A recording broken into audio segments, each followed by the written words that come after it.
जैसे खान साहब इस्टेब्लिशमेंट को जप्पी डालना चाहते हैं, गवर्नमेंट ने भी जप्पी डाली हुई है, लेट्स एडमिट इट।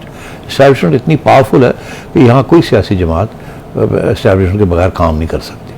अगर करती है तो इस्टेब्लिशमेंट उनको डिरेल कर देती है। तो अब आजकल खान साहब जो है उनका प्रॉब्लम बना हुआ है, तो गवर्नमेंट ने जप्पी डाली हुई है इस्टेब्लिशमेंट। इस्टेब्लिशमेंट कहती है इधर जाए, मैं तो चले जाते, कहते हैं ये ना करें, वो नहीं करते। सही है, इसमें कोई शक नहीं है इस चीज़ में। और बहुत सी चीज़ें तो आपने सुना, शुरू में शहबाज शरीफ साहब ने ऐलान कर दिया था कि सारी अपॉइंटमेंट्स जो हैं जो वो करने जा रहे हैं वो ISI से पहले क्लियर करवाया करेंगे। ये बयान आया था, तो मतलब है, तो फिर रह क्या गया? आज बेबसी का निशान आपको दिखा देते हैं, जो अभी कल परसों जो हुआ है, नमूना ये कॉन्फ्रेंस में बिल्कुल बिलावल भुट्टो साहब ने बातें की, ठीक, बड़ी खतरनाक किस्म की बातें करके मजाक में, ठीक है। अगले दिन जाकर माफ़ी मांगनी पड़ गई, सॉरी करना पड़ गया। मैंने कल के प्रोग्राम में कहा था, मैंने कहा ठाप पड़ गई ना, तो अब सॉरी करके भाग गए कि नहीं इदारों के बारे में बात नहीं करनी चाहिए। वहाँ मज़े ले रहे थे वहाँ, ठीक है। एक एक्सप्लेनेशन वीडियो भी उन्होंने बना दिया। बिल्कुल इसी तरीके के साथ गवर्नमेंट की तरफ से शहबाज शरीफ साहब का फौरन बयान आ गया कि जी इदारों को नहीं कुछ करना चाहिए, हमने सपोर्ट की है ऐसी कॉन्फ्रेंस, इदारों को नहीं करना चाहिए। आज एक और बयान आ गया है ऑर्गेनाइजर्स की तरफ से कॉन्फ्रेंस के कि ऐसी कॉन्फ्रेंस होती है जहाँ खुले दिल से और खुले महाज में एक लोग बातें करते हैं। यहाँ इसका ये मतलब नहीं है कि आप एक छोटा सा ग्रुप आके डिसरप्ट करें और इस किस्म के स्लोगन करें। एक इंटेलेक्चुअल डिबेट होती है, यहाँ इस किस्म के सियासी नारे नहीं लगने चाहिए। वो भी उन्होंने भी थोड़ा बहुत माजरत कर लिया कि क्योंकि देखिए ये इजाज़त लेनी पड़ती है ना। अब एक होटल में जब आप इस किस्म के स्पीकर्स बुला रहे हैं, नहीं स्पीकर्स तो बुलाए हैं, वो तो कॉन्फ्रेंस ही उसी किस्म की है जमहूरियत के ऊपर और ह्यूमन राइट्स के ऊपर। मगर कल को यही होटल उनको कहेगा जी सॉरी, होटल के ऊपर आ जाएगा हुकूमत का प्रेशर कि जी इनको इजाज़त नहीं देनी, तो बेचारे कहाँ जाएंगे कॉन्फ्रेंस करने के लिए? F9 पार्क जाएंगे कॉन्फ्रेंस करने के लिए। तो इसलिए गवर्नमेंट के पास और एस्टैब्लिशमेंट के बहुत से जाहिर है कानून होते हैं जिसके तहत वो डिबेट को रोक सकते हैं, साइलेंट कर सकते हैं और मॉनिटर कर सकते हैं और कैलिब्रेट कर सकते हैं, ठीक, रेगुलेट कर सकते हैं।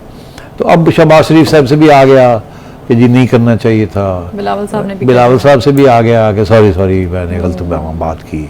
ऑर्गेनाइजर्स ने भी थोड़ी बहुत ख्याल किया कि जी यार तो गड़बड़ी होगी ज़्यादा ही। देखिए और लोगों ने बहुत बातें की, हमें तो वकीलों ने बड़ी बातें की हैं वहाँ, बेंगल साहब ने बड़ी बातें की हैं, तो बड़ी काफ़ी एक्सप्लोसिव हो गई थी ये कॉन्फ्रेंस। तो बिल्कुल ये तवक्को आपको करनी चाहिए जब आप नेशनलिस्ट को बुलाएंगे जिनके साथ बड़ी ज़्यादतियाँ हुई हैं, तो वो बोलेंगे अपने दुख की बात करेंगे, और वहाँ लोग बैठे होंगे जो कि इन चीज़ों को अप्रिशिएट करते हैं और वो उनको सपोर्ट करेंगे। ये तो होना ही होना है। तो मगर प्रेशर आया एस्टैब्लिशमेंट से तो गवर्नमेंट, हाँ, एक और बंदे पे भी प्रेशर आया जिन्होंने इस्तीफा दे दिया। आजम नज़ीर तारड़ साहब ने बाकायदा पहले ट्वीट की और फिर अब देखिए क्या, अब एहसन बून साहब जो उनके साथी हैं वो ये कह रहे हैं, दो बातें शुरू होगी ना। एक बात ये हुई कि जब पहले ये फैसला आया जजेस का, जुडिशल कमीशन के अंदर जो 3 जज जो सिलेक्ट हुए हैं और 2 अभी रह गए हैं, और मगर ये 3 जज जो सिलेक्ट हुए हैं उनमें से 2 वही हैं जिनको पहले रिजेक्ट किया गया था। और अब क्या हुआ कि उनको एक्सेप्ट कर लिया गया है, और बाकी जिन लोगों ने उनके खिलाफ वोट डाला था उनमें से 2 जो हैं वो इधर हो गए हैं।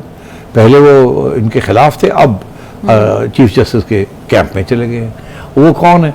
आजम तारड़ साहब तो वो हैं, एक आजम तारड़ साहब हैं, एक अशतर औसाफ साहब हैं, दोनों गवर्नमेंट के रिप्रेजेंटेटिव्स हैं, एक अटॉर्नी जनरल हैं, एक लॉ मिनिस्टर हैं।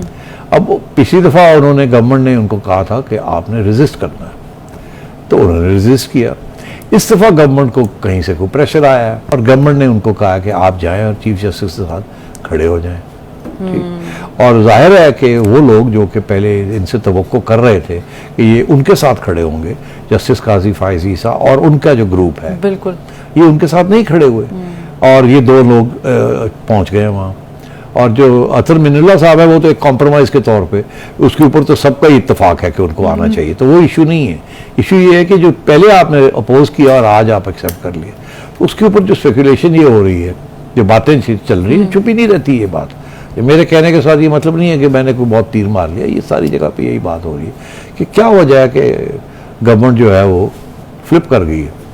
अब बात यह है कि मैं अब आपको एक बात कहता हूँ, मैं काफ़ी हैरान था कि चीफ जस्टिस साहब ये नैब वाला केस जो है, ये जो नैब के अंदर जो अमेंडमेंट्स हुई हैं, ये क्यों खोल के बैठे हुए हैं, और हम ये भी देखेंगे, हम वो भी देखेंगे, बल्कि रिकॉर्ड भी मंगवा लिया और सारा रिकॉर्ड भी मंगवा लिया है।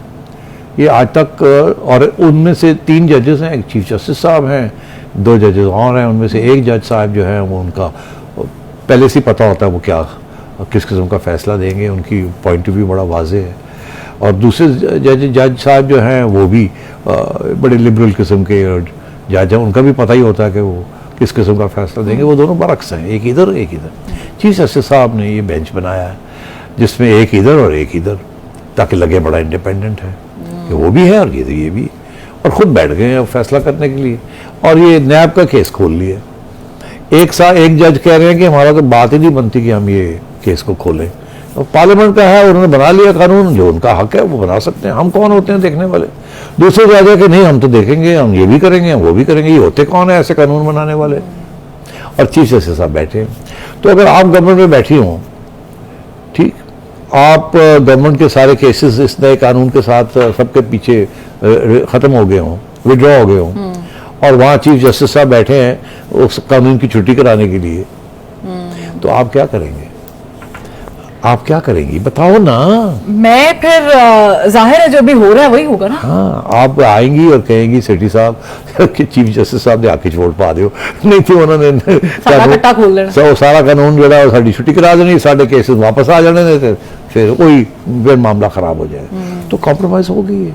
अब अशतर औसाफ साहब भी और अपने आजम तार साहब को तकलीफ तो हुई होगी कि पहले हमने ये काम किया, अब हमसे ये काम करवाया जा रहा है।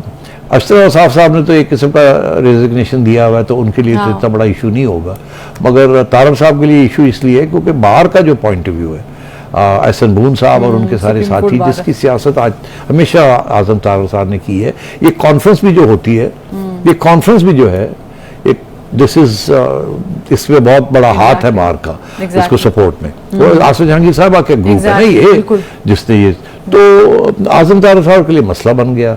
एक तरफ हुकूमत थी, वो वोट डालना ही डालना था, वो उनकी कमिटमेंट थी एज उधर ये खबर हो जाएगी गवर्नमेंट में तो रहेगा नहीं ना, मगर बाहर तो रहेगा और सियासत उनकी रहेगी, तो उन्होंने इस्तीफा दे दिया। तो ये दोनों चीज़ें हुई हैं, मगर साथ साथ बेबसी की बात यह है कि तारड़ साहब को भी कहा गया था कि आप मेहरबानी करके भी कोई बयान दें, प्रेस कॉन्फ्रेंस करें, प्रेस कॉन्फ्रेंस करें, बून साहब ये कह रहे हैं वजाहत करें कि जो वहाँ हुआ वो ठीक नहीं हुआ। वो भी प्रेशर आया था ना, गवर्नमेंट पे आया, गवर्नमेंट ने इधर पर डाल दिया, ट्रांसफर कर दिया।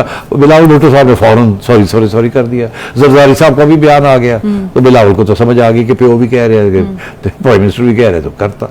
उधर तारड़ साहब के लिए उन्होंने एक छोटी सी ट्वीट कर दी, ठीक है, ट्वीट तो कर दी, हाँ, मगर उसके बाद देखा कि इससे तो काम नहीं बन रहा, और मेरा ये आप मुझे कह रहे हैं प्रेस कॉन्फ्रेंस करें, उधर से मेरे बाहर वाले लोग मेरे खिलाफ हो रहे हैं, बेहतर ये है कि मैं ऑनरेबली रिजाइन करके घर चला।